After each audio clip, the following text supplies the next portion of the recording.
Isa na namang nakakalungkot na krimen ang ating tatalakayin. Isang masipag na dalaga ang nagsimulang magtrabaho sa isang resort upang kumita ng pera para makatapos ng kanyang pag-aaral. Gayunpaman, nakatagpo siya ng mga tao na tuluyang sumira sa kanyang buhay. Ang dalagang ito, na nangarap na maiangat ang kalagayan ng kanyang pamilya, ay natagpuang patay malapit sa isang dam. Ang kasong ito ang nagbunsod ng malawakang protesta ng mga kababaihan sa isa sa pinakapayapang estado ng India laban sa pamahalaan. Alamin natin ang tungkol sa kaso ng pagpatay kay Ankita Bhandari. Pero bago tayo magpatuloy, pwedeng makahingi ng like at subscribe para sa aking YouTube channel. At kung gusto nyo ng mga ganitong video, si Ankita ay isinilang noong November 11, 2003. Sa isang pamilyang mula sa gitnang antas ng lipunan sa distrito ng Pauri Garhwal sa Uttarakhand. Ang Uttarakhand ay kilala bilang lupain ng mga Diyos dahil sa relihiyosong kahalagahan nito at sa maraming Hindu na templo na matatagpuan dito. Bukod dito, ang Pauri Garhwal ay dinarayo ng mga tao dahil sa maganda nitong tanawin, mga lambak,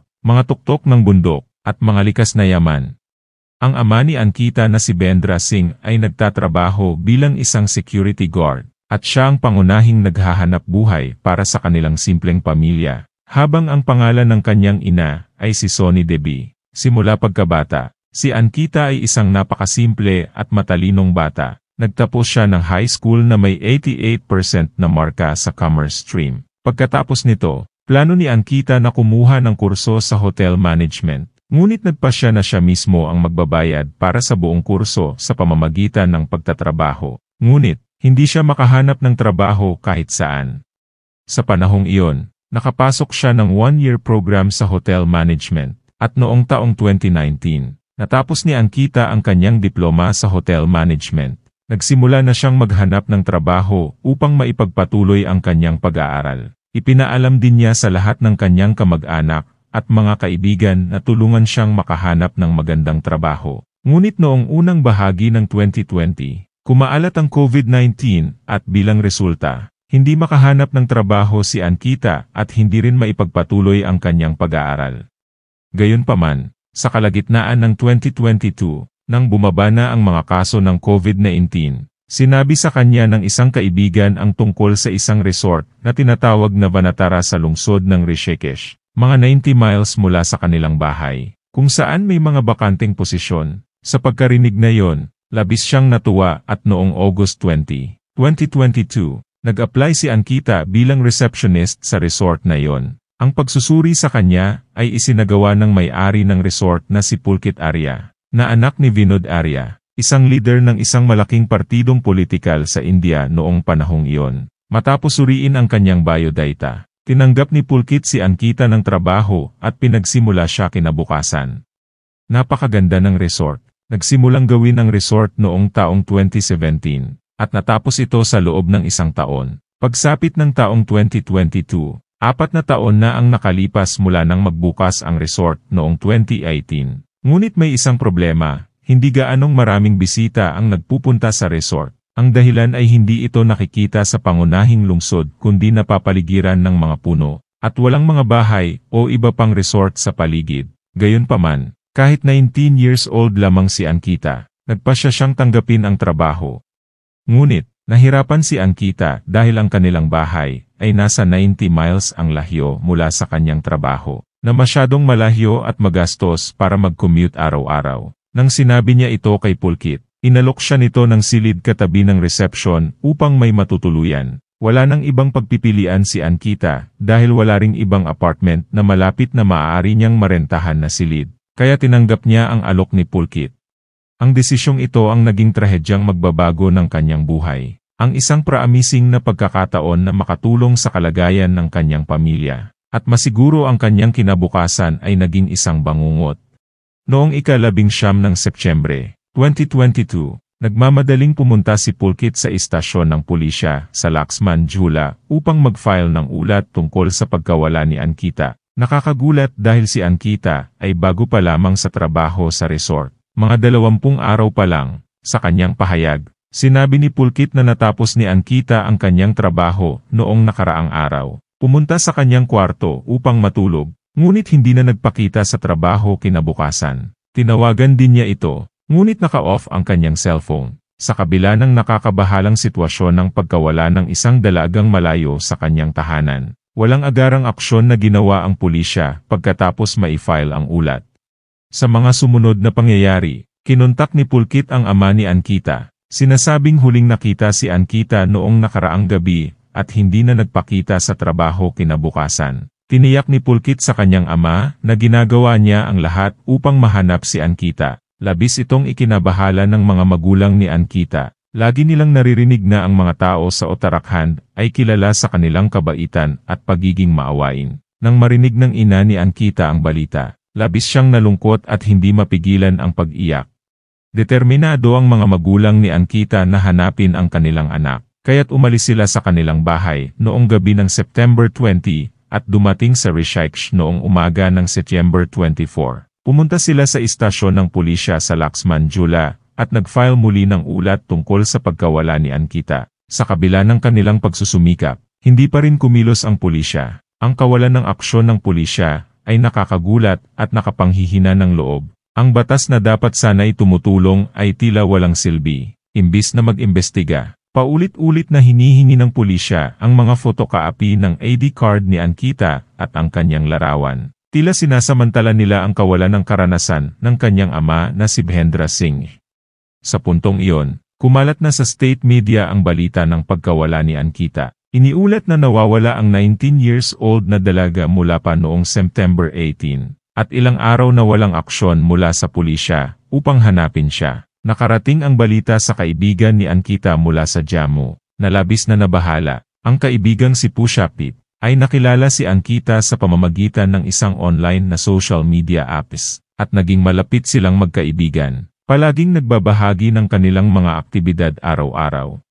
Nang malaman ni Pushapit na nawawala si Ankita ng mga nakaraang 2 o 3 araw, agad niyang kinontak ang kanyang ama. Kilala ni Pushap ang ama ni Ankita, at sinabi niya na huling beses na nakausap niya si Ankita ay noong September 18, at ito'y umiiyak. Sinabi niya sa kanyang tito na simula nang magsimula si Ankita sa trabaho, tila palaging may dinadamdam siya. Ibinahagi niya kay Pushap ang kanyang mga alalahanin nitong mga nakaraang araw. Sinabi rin ni Pushap na ipapadala niya ang mga screenshots ng kanilang mga huling pag-uusap.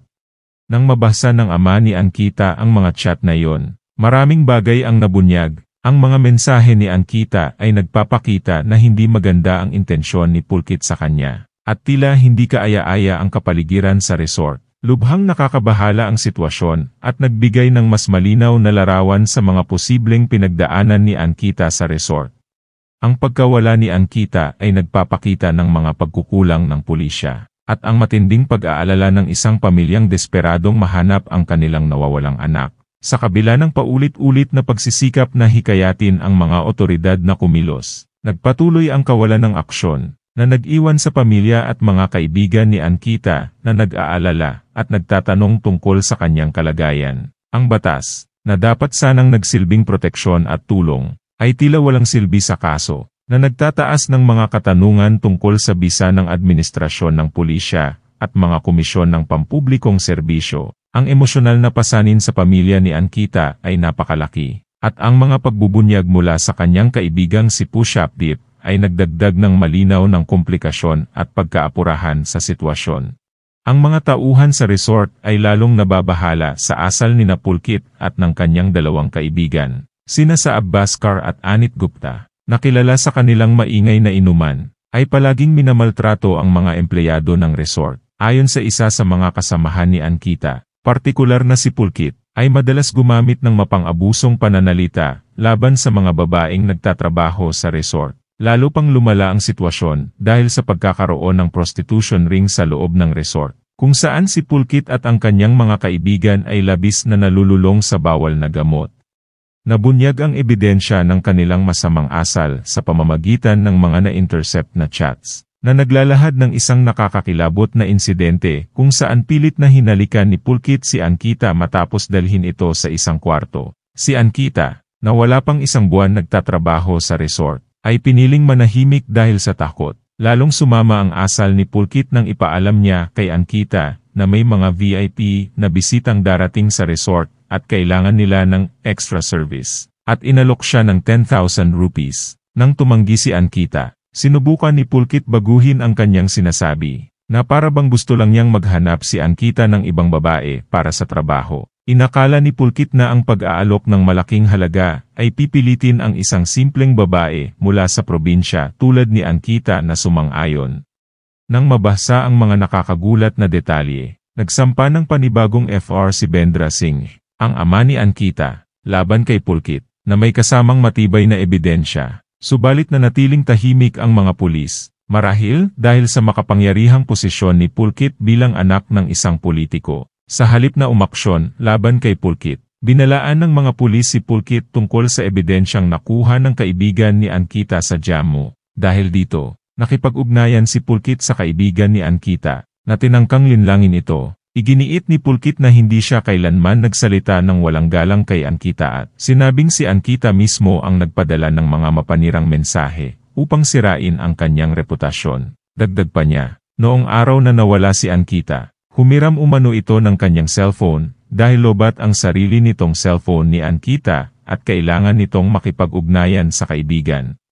Nagpataas ng hinala ang kwento ni Pulkit. Sa panahon ngayon, sino nga ba ang madaling magpapahiram ng cellphone? Lalo na ang anak ng isang politiko sa isang receptionist na wala pang 20 araw na nagtatrabaho doon. Ang kaibigan ni Ankita na si Pushap at ang pamilya ni Ankita ay nagsimulang maghinala na may kinalaman si Pulkit sa pagkawala ni Ankita. Dahil sa mga hinala, isang miyembro ng pamilya ni Ankita ang nagbahagi ng insidente sa social media na nagdulot ng matinding galit sa buong estado. Nag-viral ang post, nakaakit ng pansin ng pambansang media at pinalakas ang pampublikong pressure sa mga otoridad. Sa ilalim ng matinding pagsusuri, napilitan ng ama ni Pulkit na si Vinod Arya na humarap sa istasyon ng pulisya. Malayo ang pagkakaiba ng kanyang pagdating kumpara sa pagtrato kay Bendra Singh, ama ni Ankita, na ilang oras nang naghahanap ng tulong nang hindi man lang inalok ng tubig. Ang imahe ni Vinod Arya na pinagsisilbihan ng tsaa sa istasyon ng pulisya ay nag-viral. Lalo pang nagpaalab ng galit ng publiko, nagkaroon ng mga protesta sa kalsada, na inaakusahan ng mga pulis na pinapaboran ang isang politiko, habang isang babae ay nawawala na ng ilang araw. Bilang tugon sa lumalaking sigaw ng publiko, humingi ng tulong si Bendra Singh sa IS officer ng kanilang distrito, ang pinakamakapangyarihang opisyal sa lugar. Sa pagtaas ng presyon mula sa media, hindi na nagawang baliwalain ng mga otoridad ang kaso. Ang pagkapukaw sa mga kasamaan ni Pulkit at ang kawalan ng aksyon ng mga pulis ay nagpuwersa sa kanila na seryosohin ang investigasyon. Ang kaso ay nagbago mula sa isang lokal na issue patungo sa isang pambansang iskandalo na nagpapakita ng malawak na impluwensya ng kapangyarihang politikal at ang sigaw ng publiko para sa hustisya. Ang nagkakaisang tinig ng komunidad at walang sawang paghahanap ng katotohanan ay naglagay ng matinding presyon sa mga otoridad na nagbigay daan sa isang mahalagang punto sa kanilang laban para sa hustisya para kay Ankita. Agad na inutusan ng opisyal ang mga pulis na imbestigahan ang kaso, at 4 na araw matapos mawala si Ankita noong September 22, nagsimula na ang investigasyon. Labis ang gaalit ng publiko sa buong estado sa mga aksyon ng pulisya, na nagpilit sa kanila na arestuhin sina Pulkit at ang kanyang mga kaibigan. Kitang-kita ang tindi ng gaalit ng mga tao ng palibutan ng mga kababaihan. Ang sasakyan ng pulis at bugbugin si Pulkit habang dinadala siya sa istasyon. Dahil sa matinding pressure, mas masigasig na inimbestigahan ng mga pulis sina Pulkit at ang kanyang 2 kaibigan. Gayunpaman, matapos bugbugin ng mga lokal na tao, tuluyan ng umamin sa krimen ang 3. Ang hindi wastong pag-uugali ni Pulkit kay Ankita ang naging sanhi ng tensyon sa pagitan nila. Upang pagbigyan siya, naisipan ni Pulkit na isama si Ankita sa isang mahabang biyahe. Sa kabila ng kanyang inaasahan, pumayag si Ankita, kaya't isinama niya ito sa kanyang motorsiklo. Habang sumunod ang 2 gamit ang scooter, pumunta silang 4 sa isang dam na tinatawag na Chilla. Pagdating doon, nagsimulang uminom ng alak sina Pulkit, Saab, at Ankita sa tabi ng kalsada, na hindi nagustuhan ni Ankita. Dahil dito, nagkaroon ng alitan sa pagitan ni Pulkit at Ankita. Sa gitna ng pagtatalo, sinabi ni Ankita na nais niyang bumalik sa resort at nagbabala kay Pulkit na huwag na siyang muling magpakita ng ganoong ugali, kung hindi ay ilalantad niya ang madilim nitong nakaraan. Ang tinutukoy ni Ankita na madilim na nakaraan ay ang pagkakasangkot ni Pulkit sa pamamalakad ng prostitution ring, paggamit ng bawal na gamot, at pagmamaltrato sa mga tauhan sa resort. Nang marinig ito, labis na nagalit ang tatlo. Sa kanilang galit, itinulak nila si Ankita sa dam. Nang magsimulang sumigaw si Ankita, na-realize ng tatlo ang bigat ng kanilang ginawa, at dahil sa takot na mahuli, agad silang tumakas. Kalaunan, nang masusing inimbestigahan ng pulisya ang kwento, nakuha rin nila ang CCTV footage na nagpapakitang papunta silang apat sa dam, ngunit tatlo lamang ang bumalik. Ang footage na ito ang nagpatibay sa kanilang pag-amin at nag-udyok sa pulisya na hanapin ang bangkay ni Ankita. Ang paghahanap ay nahirapan dahil sa ulan, na nagdulot ng pagtaas ng tubig sa dam, na siyang nagpalubha sa paghanap sa bangkay ni Ankita ng ilang araw. Sa wakas, nagawang pababain ng pulisya ang antas ng tubig sa dam, at natagpuan ang bangkay ni Ankita na 8 kilometro ang layo mula sa dam. Nang malaman ito, agad na nagbitiw sa kanyang partido politikal ang ama ni Pulkita na si Vinod Arya, at ipinagiba ang resort. Sinabi niyang ilegal na itinayo ang resort. Ngunit labis na nagalit ang ama ni Ankita at ang publiko sa desisyong ito. Naniniwala sila na hindi pa ganap na naimbestigahan ng pulisya ang resort, kung saan sana ay makakahanap pa ng maraming ebidensya laban kina Pulkit at mga kaibigan nito. Sa kasalukuyan, ang tatlong akusado ay nasa kulungan, at ang kaso laban sa kanila ay patuloy na dinidinig sa korte. Ang agarang utos ng opisyal at ang walang tigil na paghahanap ng hustisya ng publiko ang nagdala ng malaking pansin sa kaso, na nagtransforma mula sa isang lokal na issue tungo sa isang pambansang iskandalo. Ibinunyag ng investigasyon ang lalim ng korupsyon at pang-aabuso ng kapangyarihan, kung saan ang impluwensyal na likuran ni Pulkit ay unang naghadlang sa paghahanap ng hustisya. Ang galit ng publiko, na pinukaw ng social media, ang naglapat ng matinding pressure sa mga otoridad upang gumawa ng agarang aksyon. Ang pagdemolis ng resort at pagbibitiw ni Vinod Arya ay itinuring na mga pagtatangka upang ilihis ang sisi at maiwasan ang karagdagang pagsisiyasat. Gayunpaman, nananatiling mapagbantay ang ama ni Ankita at ang komunidad, na humihiling ng kumpleto at tapat na investigasyon. Ang naantalang tugon ng pulisya at ang kanilang paunang pag-aalanganang kumilos ay nag-iwan ng hindi mawala-walang pagdududa sa publiko. Ipinapakita ng kaso ang malawakang impluwensya ng kapangyarihang politikal at ang mahalagang papel ng pressure ng publiko sa paghahanap ng hustisya. Ipinapakita nito ang kahalagahan ng transparency, pananagutan, at ang pangangailangan para sa isang sistemang panghustisya na walang kinikilingan at patas. Habang umuusad ang kaso sa korte, patuloy na binabantayan ng publiko ang mga pangyayari, umaasa para sa isang resolusyong magbibigay pugay sa alaala ni Ankita at tinitiyak na mananagot ang mga responsable. Hanggang sa muli. Salamat sa panonood.